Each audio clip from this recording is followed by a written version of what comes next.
नमस्कार, मैं रूपेश स्वागत करता हूं आप सभी का अपने चैनल खबर फॉर यू पर।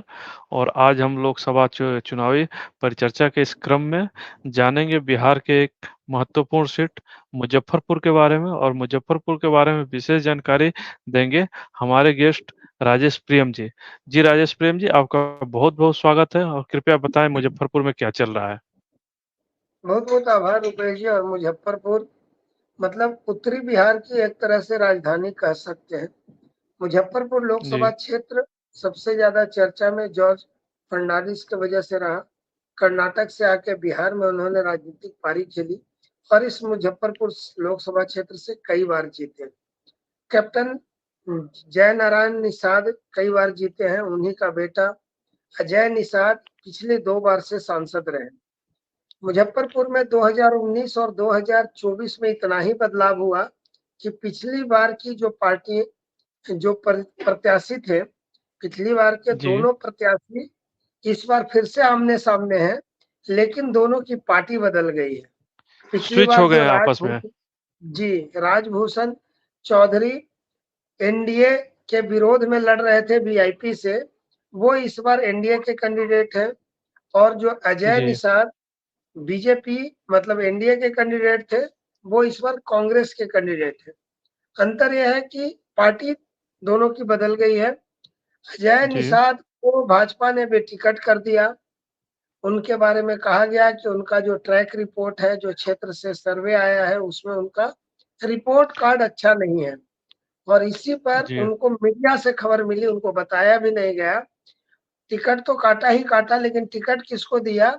जिनको उन्होंने 4 लाख से भी अधिक वोटों से 2019 में करारी हराया शिकस्त था। दी, उन्हीं को टिकट दे दिया गया, राजभूषण चौधरी को। पिछली बार वो मुकेश सहनी के पार्टी से उम्मीदवार थे, वीआईपी पार्टी से। इस बार वो बीजेपी के उम्मीदवार हैं। और अजय निषाद को जब बेटिकट किया गया, तो कांग्रेस ने मौका देख के चौका मार दिया।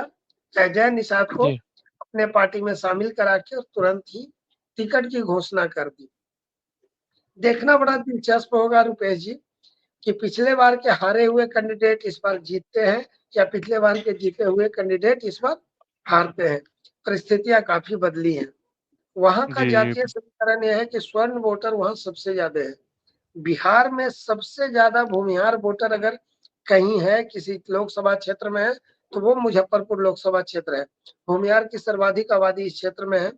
दूसरे नंबर जी, पे इस क्षेत्र में निषाद जाति की संख्या है, और इसी वजह से दोनों प्रत्याशी जो खड़े हैं आमने सामने, वो जी, निषाद जाति से हैं। भूमिहारों को एक लंबे अंतराल से टिकट नहीं मिला है इस क्षेत्र में, लेकिन निषाद जाति को यहाँ पे टिकट मिलते रहा है। हालांकि 2014 में यही अजय निषाद के सामने कांग्रेस के तरफ से बिहार के जो प्रदेश अध्यक्ष हैं अभी वर्तमान में, अखिलेश हुँ, प्रसाद हुँ, सिंह, वो लड़ रहे हुँ, थे। हुँ। हालांकि बुरी तरीके से हारे थे, लगभग 2.25 लाख वोट से उस समय वो हार गए वो थे चुनाव। हार गए थे। तो वहां का जातीय समीकरण ही सब कुछ है। अजय निषाद के पक्ष में गणित इसलिए ज्यादा बेहतर हो रहा है क्योंकि एक तो भाजपा के 10 वर्ष का सांसद रहे वो, तो 10 जी, वर्ष में भाजपा के कार्यकर्ताओं का उनके साथ जुड़ाव था, वो जुड़ाव बहुत हद तक अभी कम नहीं हुआ है। दूसरी बात है कि जी, अजय निषाद का टिकट तो भाजपा ने काटा ही काटा, लेकिन टिकट दिया किनको? तो आम कार्यकर्ता के मन में एक सवाल आ रहा है कि क्या भाजपा के पास अजय निषाद के अलावा उनको रिप्लेस करने के लिए अपना कोई उम्मीदवार नहीं था? कोई ऐसा विधायक भी नहीं था जिसको ये टिकट दे सके। कोई ऐसा, मैं चूंकि मुजफ्फरपुर से कई नेता ऐसे हुए जो बिहार सरकार में मंत्री रहे, तो ऐसा जी, कोई जी। भी नेता नहीं।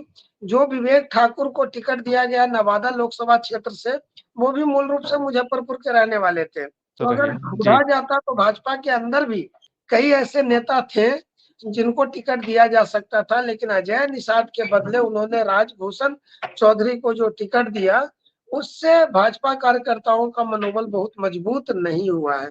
और इस जी। वजह से राजभूषण चौधरी का जब नामांकन हो रहा था रुपेश जी, तो कुर्सियां खाली रह गई थी। आमतौर पर वो शक्ति परीक्षण का दिन होता है, और उस दिन जी, जी। कुर्सियां खाली रह जाना अपने आप में एक संदेश दे जाता है कि कैंडिडेट कितना मजबूत है। ये प्रधानमंत्री ने भी हाल ही में वहां सभा की है। उनके सभा करने से बिल्कुल कुछ स्थितियां बदली हैं वहां की, लेकिन जी, अजय निषाद जिनसे 4 लाख से अधिक वोट से हारे थे राजभूषण चौधरी, क्या उनको हरा पाएंगे? ये सवाल अब हर किसी के मन में। अब ये देखना होगा वो वोट निषाद की थी या भारतीय जनता पार्टी की थी। फिलहाल मैं आपसे जानना चाहूंगा कि 2014 और 2019 का जो वहां पर अंकगणित था, उसके बारे में थोड़ा संक्षिप्त में हमारे दर्शकों को समझा दीजिए। 2019 और 2014 की अगर आंकड़ों की बात करेंगे तो 2019 में अजय निषाद को 6,66,878 वोट मिले थे। उस समय भारतीय जनता पार्टी के कैंडिडेट थे। राजभूषण चौधरी वीआईपी के कैंडिडेट थे, उनको 2,56,890 वोट मिला था। हार जीत का अंतर 4,09,988 वोट का रहा था। वहीं 2014 की अगर बात करते हैं तो अजय निषाद को उस समय 4,69,295 वोट मिला था।